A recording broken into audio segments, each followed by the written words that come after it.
Brynn Fitzsimmons for Independent Media Association. Welcome to the second episode of our podcast. We're going to be talking about the Kansas City, Missouri city budget, which will be voted on March 24th, so in just a few days here. And specifically, we're going to be talking about the police budget today. So I'm here with Andrei. Do you want to introduce yourself?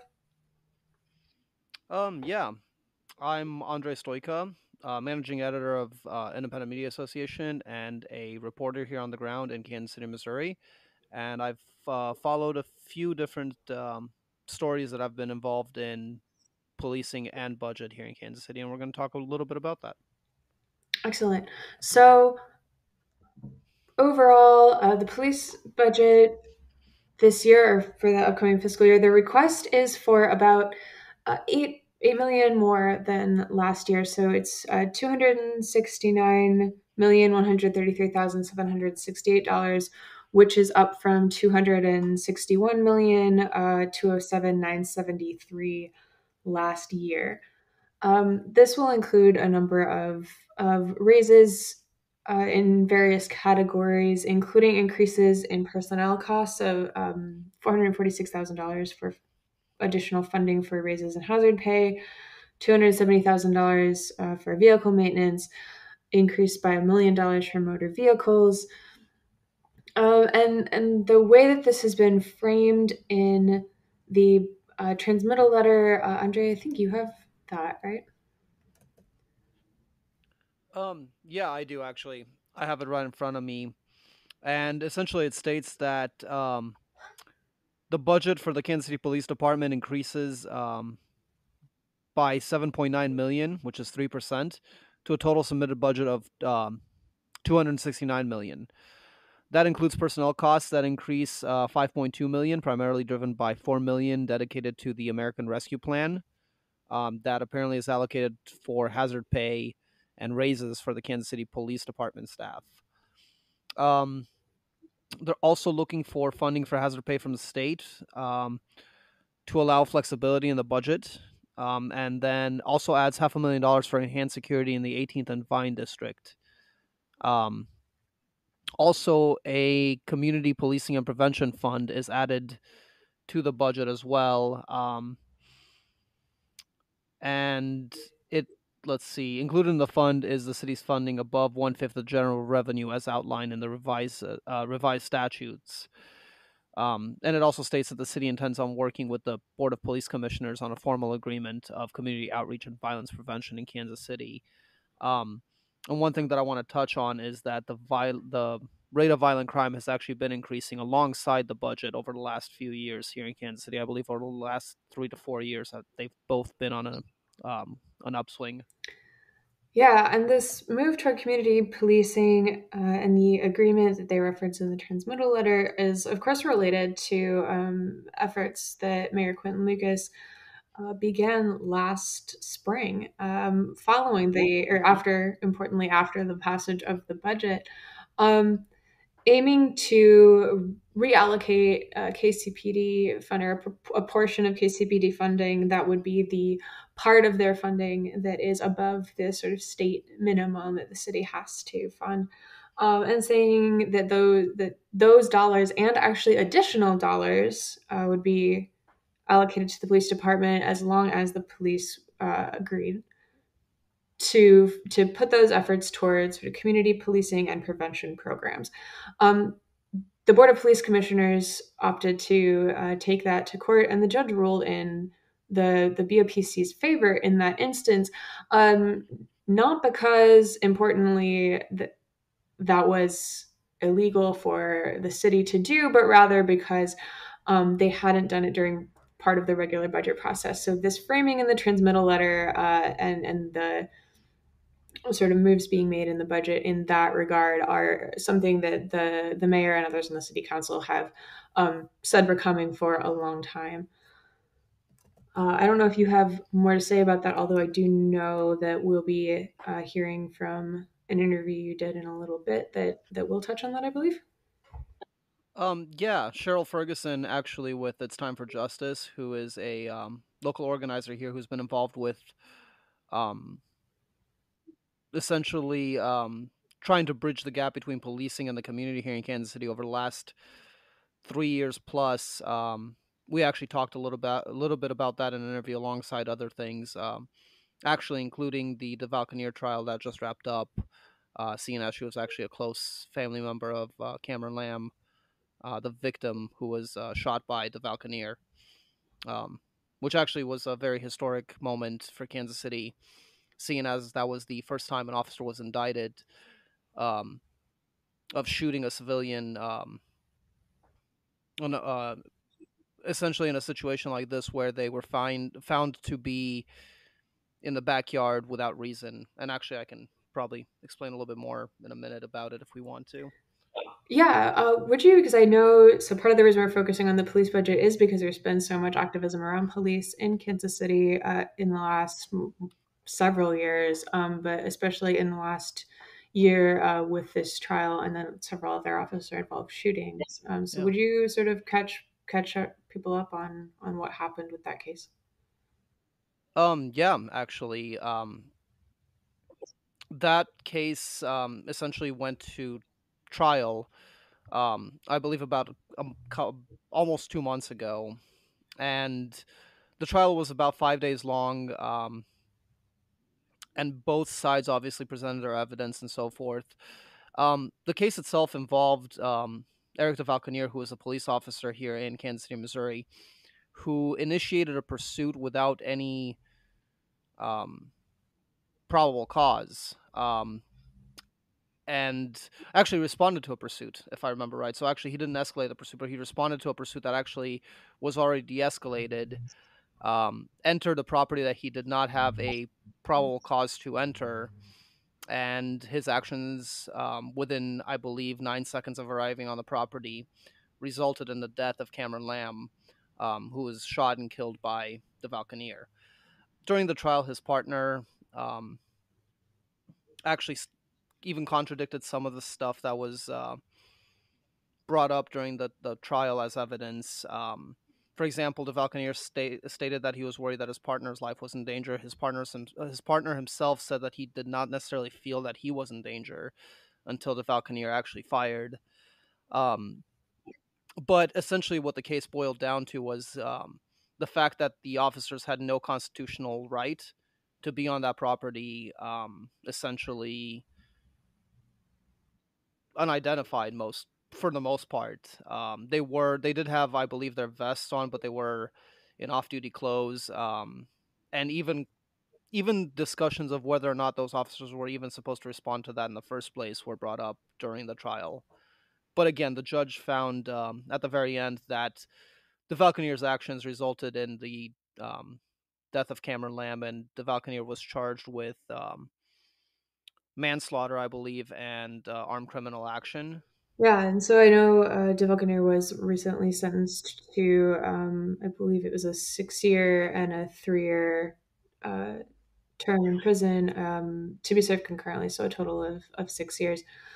And I know that he's appealing that and is out on appeal bond, so he will be out on bond until the appeals process is finished. But that kind of wraps up a little bit about that, and Cheryl Ferguson will also speak a little bit about um, what that meant.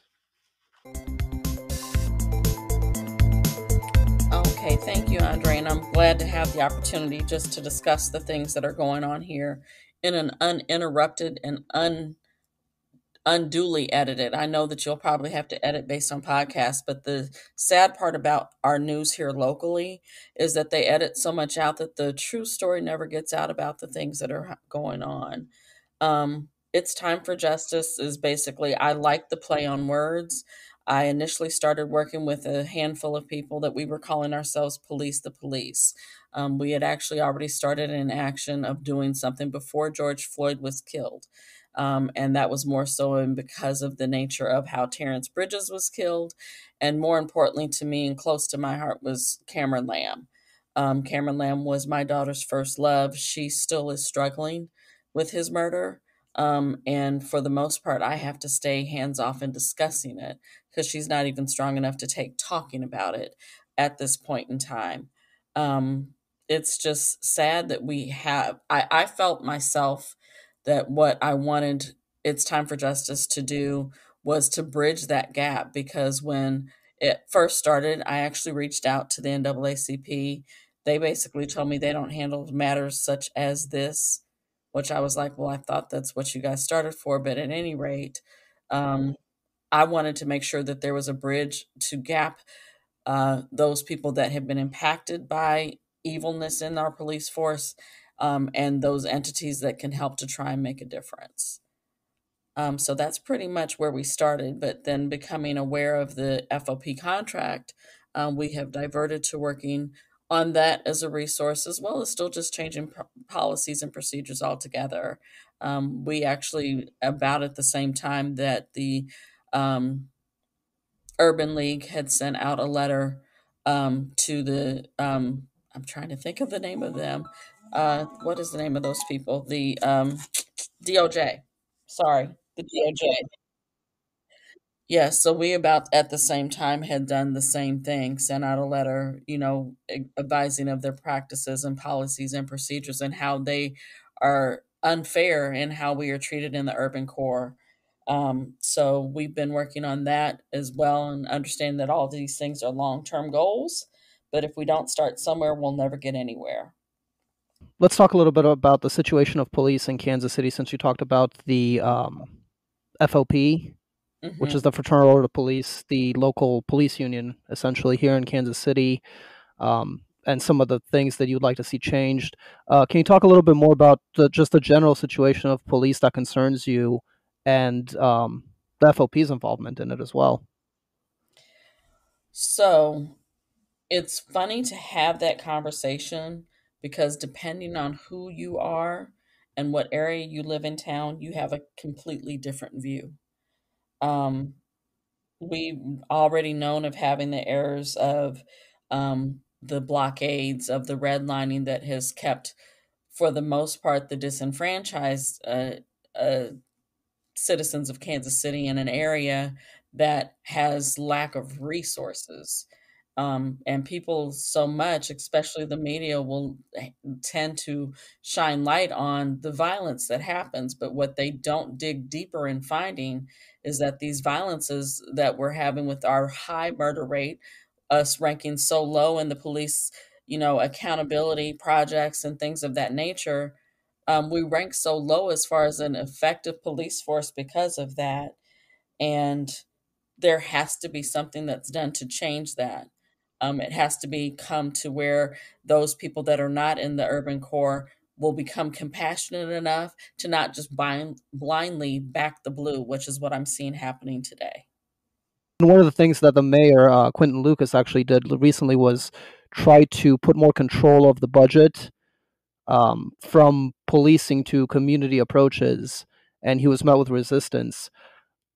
Do you see that being broken through at some point? Do you ever see that budget being balanced? Um, because I know that you've spoken with the mayor and other members of the local government. Do you see this as a proactive move? So I'd like to kind of touch on something that you and I talked about before we got here, before I answer that question. And that is the fact that the BOPC sued and won the argument with the city over that budgeting change. The one thing that I can tell you is that, as an attorney, which our mayor is, they don't like to step out into realms that they can, like, for example, we were calling for Kathy Dean to call the vote to dismiss Rick Smith for some time. It actually ended up pushing her more towards backing the blue, in all honesty.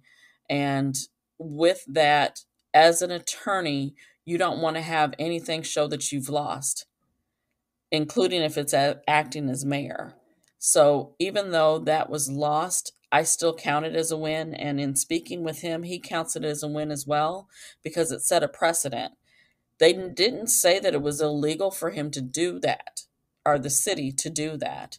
What they said was illegal, that they did it in the middle of already having an approved budget. So that means, as right now they're in budget talks, going forward, it could be to where what they were planning to do mid season will come into play now, or at least it now opens up the opportunity to give the city a chance to allocate dollars where they're needed. I mean, we as a city have a $42 million soccer park that's being built in the Northland, and we've got literally people that are living on the street trying to hide from CPS that they are homeless with their child living in a car. And there's got to be better funding for that versus a soccer field. Rick Smith, the current chief, or soon to retire chief, um, failed on a lot of different ways to engage with the community and to essentially show accountability for his officers. One, if you want to give any detail to that, feel free. But the real question I have is, what kind of chief do you hope to see him replaced with? So, I mean, in order to look at what you want, it's easy also to look at what you have and identify what you don't want. Um, Before we were shut down in COVID, because I started this protest route again before George Floyd because of the closeness that I have with Cameron Lamb's family. So at that point, I actually made a commitment, which technically I could stop going to the BOPC meetings because DeValcanair has been found guilty of his crimes. Whether or not the sentence was fair is another thing, but at least it's a step to where the the the triangle of the government, the judicial system, and the execution of the judicial system, it played out right. You're guilty, just like anybody else would be guilty of killing someone.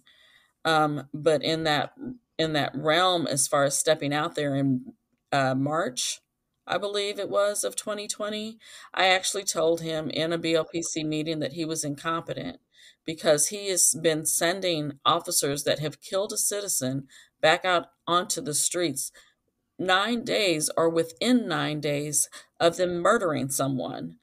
I basically feel that in that type of psyche event that should happen within you, that 9 days would be too soon. I would expect you to be trigger happy on anybody else because you had just had a sensitive situation in which you took somebody. So your nerve endings aren't going to operate correctly. You're going to be either less productive as an officer or over producing as a murdering officer. So that's something to where I want somebody that's in tune with people in that realm. Additionally, I applaud actually Kansas City Police Department for opening up to have social workers, but they've also set it up for that particular program to fail. And in that, they're doing the holding of the money. See, if they let the money go, maybe the mayor could set up, which in my mind would be having more social workers and having more mental health experts that would become part of the police department. Because right now, our officers are not trained on de-escalation. They might say that they have de-escalation training, but we've seen too many incidents where that is not the case. Even with independence, which I believe is still in the FOP Lodge 99, we just had a video released today of like 6 officers choking a man for jaywalking. That's the kind of mentality that we've had. And I hate to say that it's because of race, but I can't say that it's not because of race because too frequently it's the BIPOC community that gets impacted. We've had the incident with Brianna Hill. We've had the incident, of course, with Cameron, Terrence Bridges, and Malcolm Johnson. When the special prosecutor that was called in for his case was waiting on the finalization of Cameron's case to start action. I mean, they flat out lied. And we've been watching the Missouri State Highway Patrol carry out and repeat that lie to the community. So I would want to have some honesty and transparency. I would want them to have where they would either partner with several organizations to where on any of their investigations they can include a member of that organization so that there is somebody from the community as an oversight to make sure that they are not just the good old boy network. You mentioned Cameron and the Valconeer, and that obviously was the recent trial that involved the KCPD officer, former officer, the Valconier, who shot Cameron Lamb, and he was shot on his own property. That trial did wrap up recently, and you also mentioned the sentencing. You were again, you were close and friends with Cameron. You said in part that the justice seemed to be carried out, but that the sentencing seemed to fail. Can you kind of explain a little bit more about that? Specifically, I look at, does the sentencing fit the crime? And if you've taken someone's life, and especially to the point that you've not only taken a person's life, but you've taken a father's life, which impacts furthermore so the trauma to our community, because now there's going to be a certain way those three boys grow up feeling. Not just those three boys, but also Cameron's nephews and the other people that Cameron's life touched, that knew him, that will now no longer have trust in the people that we're supposed to call and protect us. If you're a coward, don't wear a badge. But unfortunately, we have too many cowards that are wearing badges. And in that, Officer Schwam, I'm not necessarily calling the man a coward, but just looking at justice being served, that man did not get brought up on charges. And I'm guessing because he was the state's witness. So you're going to want him to testify in behalf so that you can get that win of what really happened. But I watched him cry on cue. I watched him cry on the day of the verdict. And I actually, in just paying attention to everything during that trial, found out that DeValconier kept his detective status. Schwam was demoted.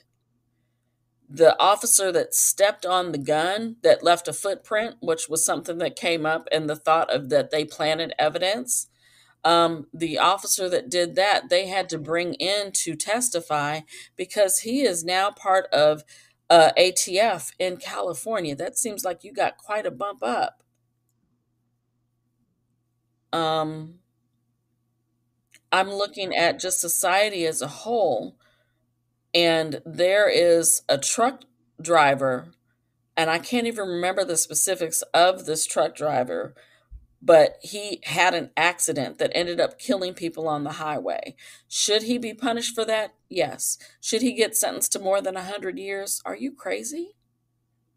So you can have an accident and a true accident and get more time than someone that within 9 seconds you made the choice to take a father's life.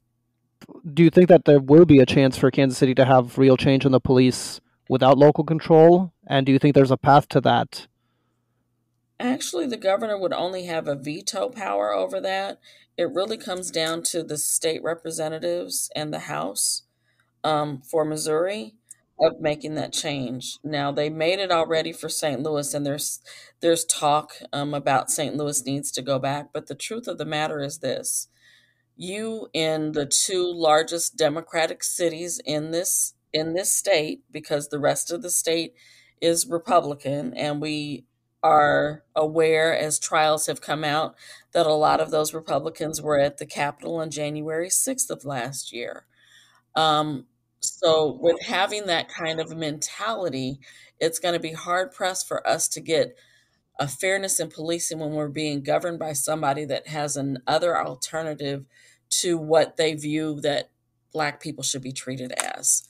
So the truth of the matter is, until we get people on a regular realm of voting to get some of these people that were actually, I mean, we have to think about it.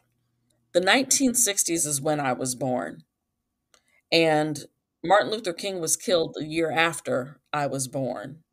So if that racism was happening back then, the people that are currently in office, like a Parsons, was part of the people that would hose people in the 60s. We still have too many people of that mindset. And until we can get our younger generation, because when I'm looking at, and the beauty of seeing my younger generation is that they are not abiding by the same lines that their parents have had. They are seeing the injustices that have happened. But we've got to break that stigmata that voting doesn't matter. It's more important for you to vote in your local election than you ever need to vote in the presidential. And I think because of that electoral college, they're thinking that my vote doesn't count. But actually, your vote counts more on the non presidential elections. And that's when we really need to get people starting to show up at the polls. That's the only way we're going to get the change to local control. I mean, that covers pretty much everything I had. Is there anything else you want to add here in closing? We as a city need to wake up. We have been lulled to sleep because we've never been able to see change. One of the things that I actually had spoken with some of the other organizations that would be more notorious than I is that you have to make certain as you're doing this that you point out that this came to you from the community. We have to empower our community to understand that you can make a mighty fist, but you got to stop just looking at your fingers and ball it up and get down to brass knuckles. And we have to start fighting for our lives because literally, if we don't, they are taking them free will. Um, also, really quick, if people want to follow your organization or get involved, how can they do that? We do have a website, and truth is, I probably need to get a little bit more involved in it here. But the web address is ItsTime4Justice.org. The four is the number four, not the word. So ITSTIME, the number four, JUSTICE .org. So we do have that website still being monitored. There are ways that you can submit information to us if you feel that there needs to be further action taken. We actually, as we take that information in, sometimes we're able to see it's not really something that we would handle. It's not really on a policy thing. It's more so on a brutality thing. And in that, there's another Mhm. organization in Kansas City that we're forwarding that information to. So if you don't feel like you have somebody that will at least hear you out and point you in the right direction, we can be that person for you. Okay. Well, that pretty much wraps it up for me here. Um, Again, I want to thank you for joining me and discussing a little bit of what's happening here in Kansas City, Missouri, with the police budget and the police climate. Um, Sure, I know I can yeah. get long-winded sometimes, but I, I've always said that I'm not in this fight for me. I'm not in this fight for Cameron or my children. I'm in this fight for my grandchildren because we've got to get to where we can get back to our kids playing outside without fear of death. And that fear of death comes from both sides. So we need to make it work together.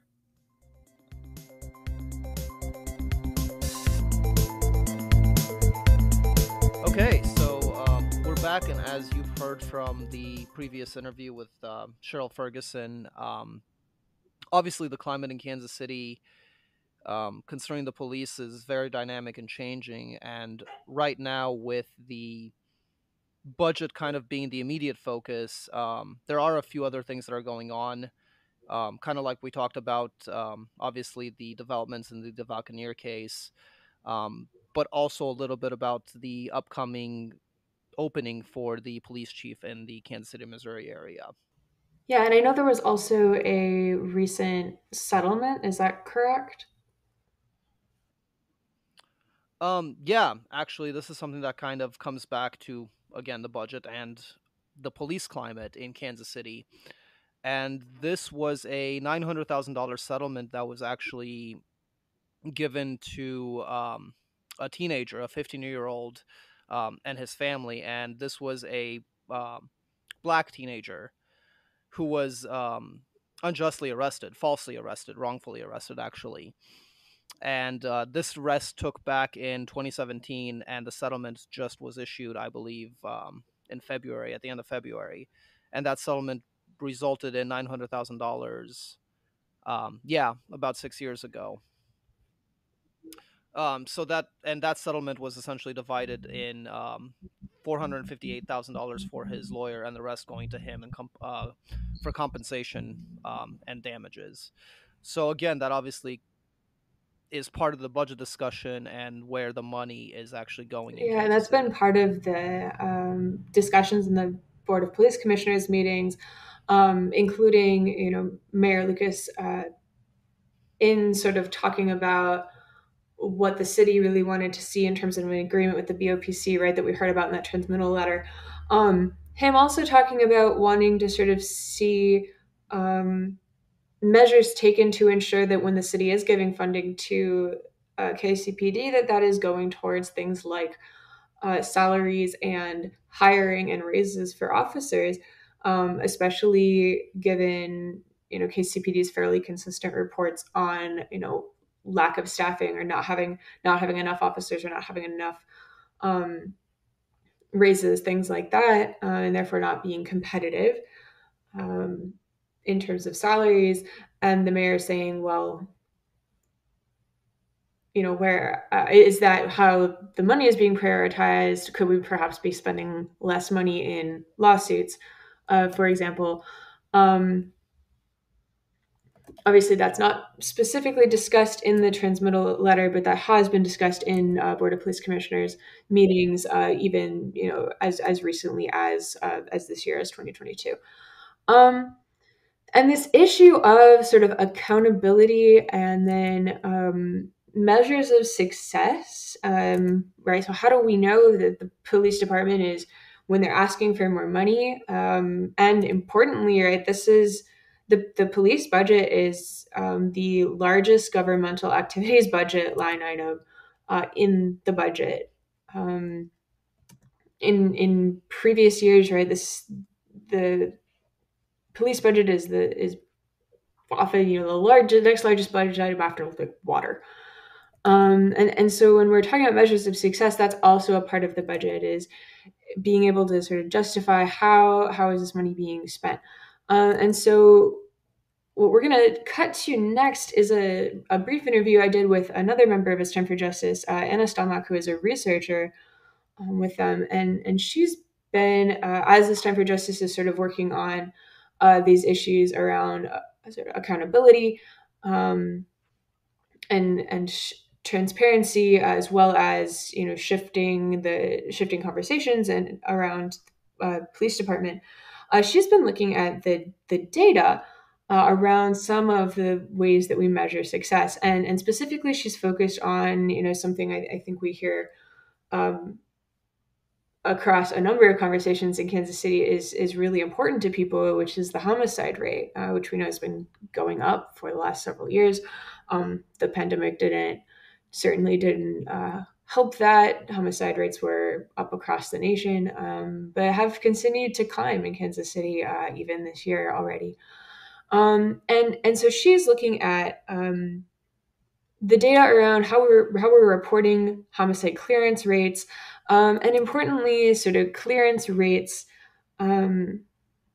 specifically municipal court case clearance rates, as well as sort of total crimes against persons, right? So the overall reduction of crime are listed in the budget as measures of success for public safety. So that's the police department and other public safety offices saying that this is how we're going to measure success.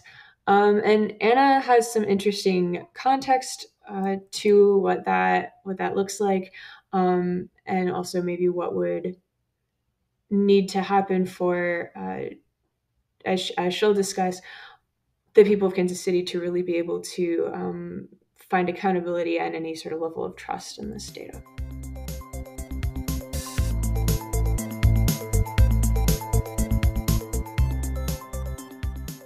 Clearance rates are confusing across the board. KCPD has one definition. Then we look at the different federal clearance rates, and that's UCR versus NIBRS. Those are different definitions. Then we even look at the Jackson County Prosecuting Office, and that's even a definition that's different. So really, it's unclear across the board. But if we're looking at, municipal court case clearance rates, then that is when the Jackson County Prosecuting Attorney's Office receives and is able to file and close the cases that they've received from KCPD. KCPD is a bit more confusing because we take these homicides and they have the numbers laid out on their daily homicide analysis sheets that are published to their website. And we look at homicides cleared as a category. We look at homicides solved but not cleared as a category. And then what they do every year is they say homicides cleared which is that first number, plus homicides solved, which is that second number. Those are added together, even though that second number says homicides solved but not cleared. Then what they do is they take those two numbers added together and they do a percentage of UCR/NIBRS clearance. So, and UCR is Uniform Clearance Rates, and NIBRS is National Incident Based Recording or Reporting System. Sorry, and those are both federal.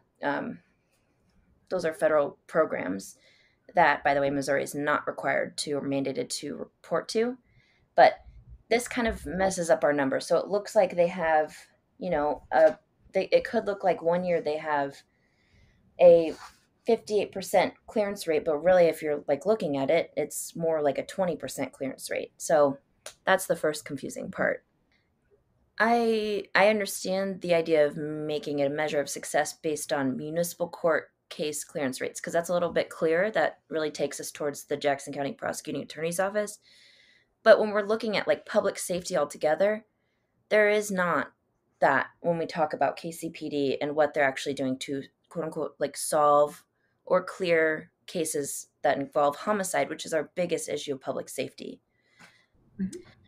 The other thing I noticed on measures of success that kind of threw me off a little bit was this percent of traffic cases deposed within 90 days. The trouble I found here is in some of this research outside of the homicide specifically was the number of traffic citations that KCPD has actually issued have dropped in these past few years. Yes, we could blame like the pandemic and specifically in 2020, people maybe aren't out driving as much. And of course we have like more grace around getting your tags renewed. But what's troubling is, for example, in 2019, we had, over 150,000 traffic citations versus 2020, 120,000. And then even more so in 2021, it dropped another 35%. The trouble comes when the city is, assuming that they're going to make probably 6.6 million in these traffic citations from taxpayer dollars that's accounted into their budget, that KCPD not issuing these citations as some level of protest isn't going to help the overall city budget. So ultimately, we just really need a clear definition of what this even means and to hold KCPD more accountable, because this success is not, we're not going to be able to find a measure of success here using this confusing definition. Yeah. Yeah, tell me a little bit about the process of, because you've spent a lot of time, right, sifting through, and I know this is part of the work ItsTime4Justice does. I know you spent a lot of time sifting through these different definitions and reporting and things like that. Would you tell me a little bit about that process and what it's looked like? Yeah. So when I've done some of this research into the homicide analysis, I really became interested because in looking at KCPD's published documents on their website that's open to the public to view, I've noticed such staggeringly different numbers, and it kind of broke my heart a bit as like a mental health practitioner in this city, because we're missing victims. So I said that, for example, we have their daily homicide analysis that is kind of captured throughout the year, and then by the end we have a certain number. So for example, let's say in 2017, just because they've had more time to be able to like update this and make sure it's certain. Even still, on their daily homicide analysis in 2017, they reported 149 homicides. And note that they do not report homicides that include officer-involved shootings. But then when we look at their annual report, then we see that, like for example, 2017 again, we've got 149 on their daily homicide analysis, and then we look at, for example, total offenses when it comes to murder, we've got 150 now, so that's an extra person. I don't know where that comes from. Then we see homicide breakdown, 150, and then we see a section called offenses by division, and this is criminal homicide. Then we see all of a sudden 154. Well, because these numbers are so different, like we've got 4 more victims, we've got 1 less victim, we've got more, I was just really curious to see what's the actual number So if we go back to 2017, for example, the Jackson County Prosecuting Attorney's Office, they reported a total homicides in 2017 of 148. Those are all gun related, though, specifically. Yet then they also report a total received of homicides from KCPD as 143. Okay, so those numbers are different too. So then I did some research on my own using the Kansas City Star's list of homicides in the area per year. And I found for that same year 157. So it made me curious just to kind of look into this more simply from that basis alone of why are the numbers so staggeringly different. Perfect. Thank you. Yeah. So as you've done that, like what other trends besides these sort of discrepancies, what other trends have you seen in the data? Well, I do think it's interesting to consider that in KCPD's reports, there's no reports, no inclusion of the numbers of officer involved shootings or homicides of civilians. So that's something to really consider. Again, when we're looking at measuring success in terms of public safety, I kind of look at how they're asking for, a certain number of clearance rates using municipal court cases. So the trouble there that we have to consider is that Jackson County Prosecuting Office has to rely on investigation and evidence type material provided by KCPD. So this becomes kind of a conflict because, for example, in 2019, Jackson County received 123 homicide cases, but they couldn't even file 38 of them because of insufficient evidence. So they only filed 75, but then of those, only 60 were actually closed. To them, closed equals clearance or cleared. Closed equals cleared. So that's conflicting. Some trends I've noticed with the data is that one thing I was kind of curious about was in looking at 2017 specifically, because that's the year that KCPD still has cold cases listed on their website, which, by the way, on their website is not even up to date. So there's a lot of victims that aren't even on there, victims that are still on there that have been solved. It's just confusing. So one thing I was kind of curious about was when I'm, looking up a lot of this information on each individual victim, I'm finding out more information about them and maybe what prior interactions they've had with police. And so then I became kind of curious. Well, we obviously have a lot of community violence in this city. We obviously have a lot of strings of, shootings that have to do with a person knowing the person, shooting them, and then maybe somebody needing retribution over that. And so it becomes kind of like this chain effect. And so it's like, if we're really looking at crime and punishment, which I don't necessarily agree with in every way, when we're looking at crime and punishment, we're looking at KCPD has one victim of homicide. And then if they're not actually even working on that victim of homicide, then who's to say that that won't continue? The community violence won't continue after that. So, in this kind of very black and white type of view, I kind of became curious about people who've had prior interactions with police, if their family are known by police, if they've had prior charges or convictions that may have been not related to, your minor traffic offenses, but more violent, like domestic violence or assault, drug related, unlawful use of a weapon, burglary, etc. How many of those cases where those victims had those types of charges were actually solved versus unsolved? And unfortunately, what I found is, for example, in 2017, for those cases that were left unsolved, 46% of those victims had prior charges, whereas for those that were actually solved, 26 of those had prior charges. So there's a pretty large difference there between maybe who is being prioritized and who isn't. So 46 versus 26%. Right. Just in 1 year. Wow. Yeah. You also mentioned that clearance rates do not include, homicides do not include officer-involved shootings. Am I remembering that right? Yes. Mm-hmm. Right. So tell me talk to me a little bit about what the significance of that sort of decision and how we report. So the implications of KCPD not reporting the officer-involved shootings is pretty big. especially when the numbers are so high, we don't probably even know how many people have been killed by officers in any given year. But it's troubling because it kind of leaves a lot of information out. It leaves a lot of victims out of the equation. It leaves out a lot of like numbers for reporting out of the equation. And even still, like, for example, in most of their annual analysis that they provide to the public every year, they even have categories where they can break down homicide to, let's say, justifiable homicide. Because as we know, KCPD often says they were justified in these murders. Whether or not that's true, we don't know. We weren't there, but it does leave a lot of information missing. So it starts to make us kind of question as the public, like, what are we including and what aren't we including? And how much can we actually trust?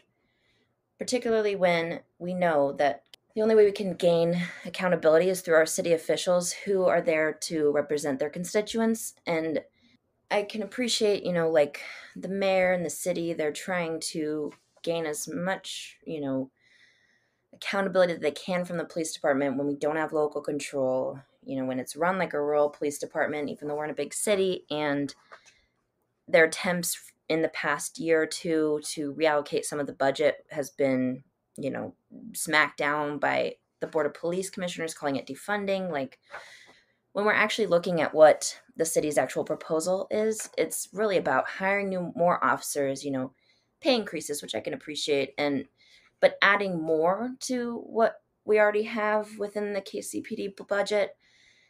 That's suggesting that community policing has more officers on foot or patrol, potentially less of that warrior mentality, more of that guardian mentality. But who's to really say? Because, statistically, more officers does not equal less crime, does not create a sense of more public safety.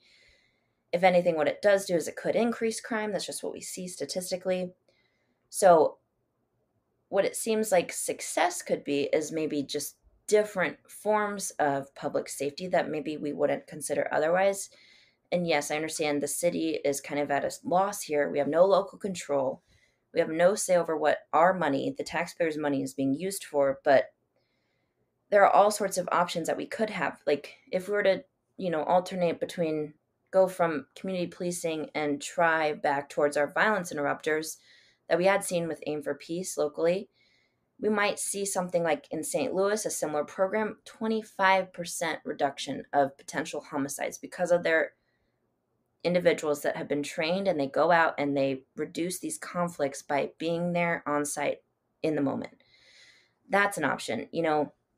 When we say we want to kind of maybe even when we say we want to improve staffing with 911 call centers, yeah, absolutely. However, the trouble is that we don't even see a quick response time with 911 calls. So realistically, it would be really nice if we had a system in place that diverted some of the calls to a different network, to a different way of supporting the community. For example, in Eugene, Oregon, this has been going on since like the late 80s, early 90s. They've had this system in place called CAHOOTS, which is a crisis response team that is through a mental health network clinic. That has actually created so much opportunity. It's diverted a large percentage of the calls that would normally go to 911 towards mental health, towards, addressing issues around houselessness, substance use, even domestic kind of interactions, or to some degree, domestic violence calls. That's even spread across the entire state of Oregon at this point because it's got such a huge success rate. And it's actually, even in like last year alone, it saved the city more than $15 million just in the year, from preventing people having to go to the emergency room, preventing people from having to seek out these alternative resources that really maybe just somebody to come in that's trained, that's not just a CIT officer that carries a gun anyway. It's somebody who's trained maybe with a clipboard, if anything, taking some notes, talking to somebody, being more of a therapist, being more of a mental health clinician. That's what we'd like to see.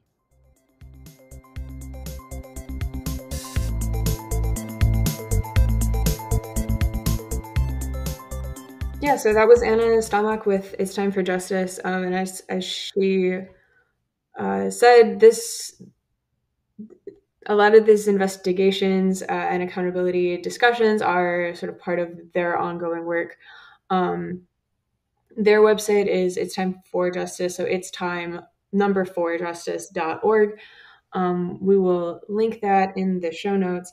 And with that, this wraps up our sort of look at the police budget. As a reminder, City Council will be voting on this budget on March 24th during the regular meeting. You can find more information about their meeting, how to access it, and the agenda over at kcmo.gov. And we'd also like to invite you to watch for future podcast episodes and other coverage. So podcast episodes at the moment are on YouTube until we get other platforms up and running. You can also find us online at independentmedia.us or on Facebook by searching Independent Media Association. And also, really quick in closing, I want to thank both of our guests, Cheryl and Anna. And not only are our podcasts and other broadcasts available, but I also want to encourage anyone who's interested in citizen journalism to check out also our educational resources on our page at independentmedia.us, where you guys can also find links for our written pieces, podcasts, and videos as well. So with that, this is Andrei, and I'm here with Brynn, and yep. And we just want to wish you all a good rest of your day, and I'm sure we'll hopefully you guys will hear us next time.